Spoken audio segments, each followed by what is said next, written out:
Welcome back to the Haunted Hospital Halloween series. We have a few more days into Halloween, and we're squeezing in a couple more stories, and have one just for the 31st. Then, we'll be returning to the medical stories. Thanks for listening. Right after COVID, hospitals everywhere, on paper, were empty. But the ERs never slowed down. To handle this flood, administration came up with incentive shifts. Essentially, we were babysitting the patients, waiting for surgery or admission. Corporate chose not to fully staff these units with other nurses due to it being ER overflow. So they wanted ER nurses to take care of it because they were our patients. Technically, the overflow unit was on the first level of the tower. 12 stories of patients' rooms stacked above us, quiet as a mausoleum. It typically had 4 pods with about 8 rooms per pod, and the only pod that was open was this overflow pod, my pod. These 2 clusters and pods were joined together by a narrow staff hallway with a break room and a supply closet between them. Now, during the day, it was fine. At night, though, it felt like the air itself was holding its breath. All of the nurses that normally worked this floor knew about the stories and legends of this tower, especially the first floor. Now, for the ER nurses, like myself, we were oblivious. Someone even typed up a note for the storage unit, the storage closet, and taped it to the interior window. It read, "Keep the door closed. The ghost does not like it open." I laughed the first time I saw it, until I realized that room was always cold, freezing cold, even though there wasn't a single vent in that ceiling. Oh well, I thought. It was close to 11 p.m. I was catching up on some charting. The only sound of the hum of the Pyxis machine, and occasionally an IV pump alarm.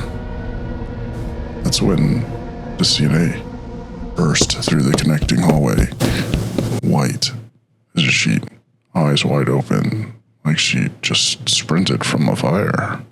She couldn't get the words out, only stuttered. The call lights. She just pointed back towards the staff hallway that connected our pod to the unused one.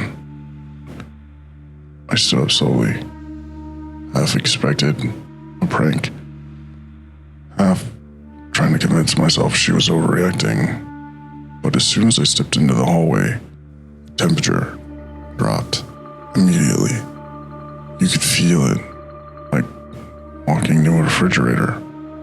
The light from our pod faded behind me, and ahead, where the pod began, the air looked thicker somehow, a veil of black swallowing the doorway. I took another step, and overheard the bulbs flickered, and then the sound hit. That unmistakable sound that all of us nurses know too well. The call light bell. I realized no patients had been there for days. The beds completely stripped, the computers all shut down, and yet every single call light indicator of those empty rooms was glowing. Each one lit up, flashing. By the time I reached the junction, the entire unused pod was alive. All of the rooms lit up like a Christmas tree display, all chiming slightly out of sync, the sound ricocheting off the tile walls, building into a steady, mechanical wail. My hair stood on end. I felt that shock run down my spine. I tried to call the help desk. No signal. So I ran to the intercom panel and started answering all the calls manually. There was no way in hell I was going to walk into each and every single one of those rooms and answer the call light on the wall. Each one clicked off with a hollow pop, like disconnecting something that didn't want to let go. When the last light went dark, the silence felt heavier than the noise had. I went back to my main pod. The CNA, she was gone. Clocked out early. I heard she never took that assignment again. The rest of that night, not an issue. Took care of my patients. Went home in the morning. I went back to the ER for my 2 other shifts. But I was, I guess, just a glutton for punishment. Because 3 nights later, I went back to that same unit.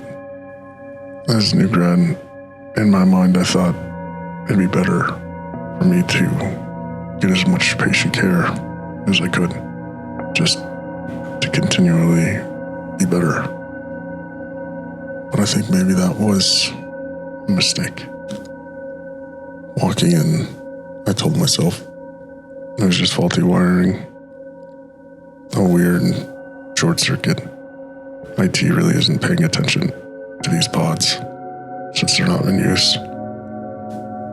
I took a report from the day shift and went about my normal business. That was until 2300, 11 o'clock p.m. It happened again. This time I was in the break room, pouring coffee, when the lights above the hallway blinked 3 times and died. The call lights turned on, every single one of them, for every single room in the closed pod. But mixed in with the usual chimes was a new sound, the bathroom assistance alarm from one specific room, room 106. The voice playback shuddered through the static. Assistance needed. Assistance needed. Assistance needed. I backed out of that hallway, staring at the dark entrance. The emergency lights should have kicked on. They didn't. After cleaning up the coffee that I spilled, I did what anybody else would. Put on a brave face, went to the junction for the call lights, answered each one to turn them off, including the bathroom assistance alarm, and went back to work.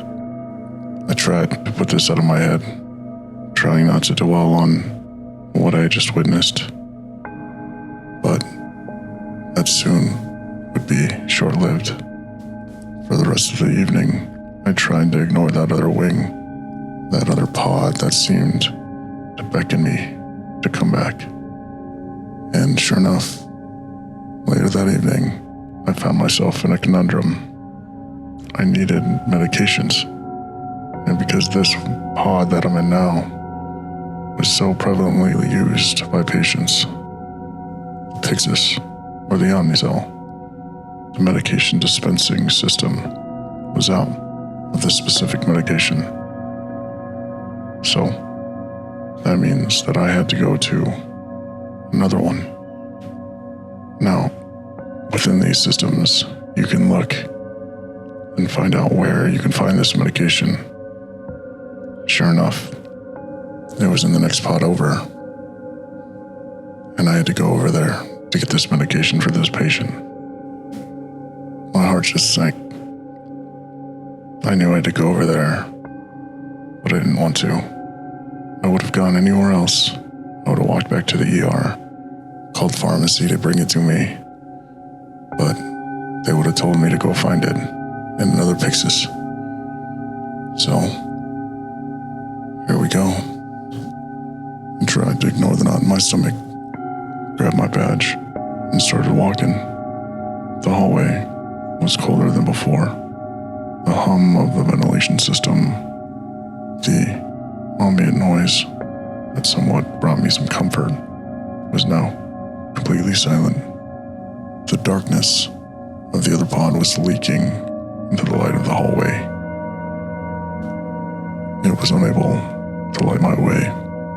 I was afraid to turn on my phone light to potentially see something I didn't want to, or have the light play tricks on my eyes. I reached the other side. I noticed first thing, the cardiac monitor screen was dark, except for one at the far end, room 106, flickering like it was trying to boot up. For half a second, I thought I saw a heart rate trace. An EKG appeared on the screen, steady rhythm, 74 beats per minute, and then vanished. I turned my head, pretended I didn't see anything.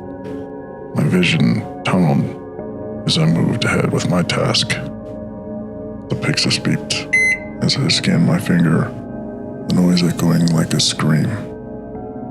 I grabbed the bin, but as soon as I did, I heard a faint gasp. Turned, and the entire panel of call lights over the nurses' stations blinked on again, with the corresponding lights above the rooms in unison. I didn't answer it. I left the bin and walked out. I decided to call pharmacy and just tell them the other one didn't have it.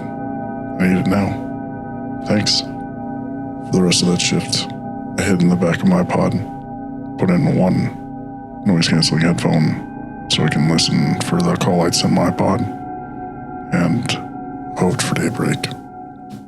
Now, for me, the incentive to pick up these shifts was just too lucrative, and I picked up a few others without any issue.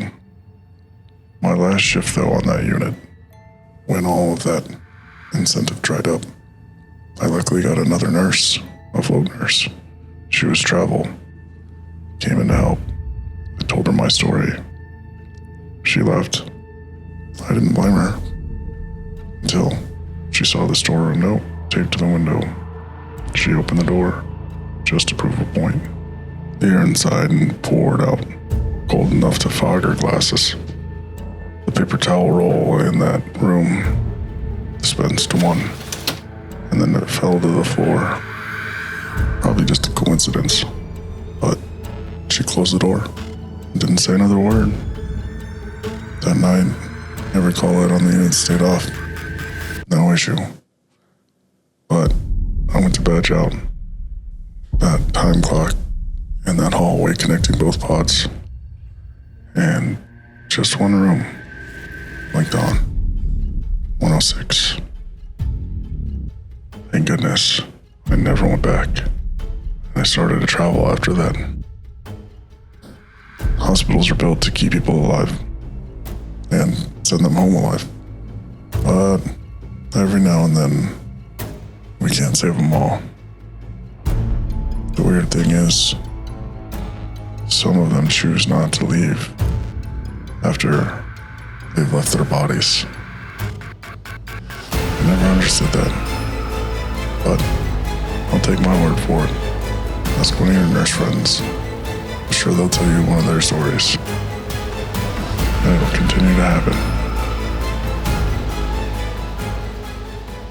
You just made it through another night inside the haunted hospital. If you want to help me, stop taking these contracts or working in these places where the dead still page the nurses. Hit that like and subscribe or follow button wherever you're listening, because therapy isn't free and neither is holy water. You've been discharged. Have a good night.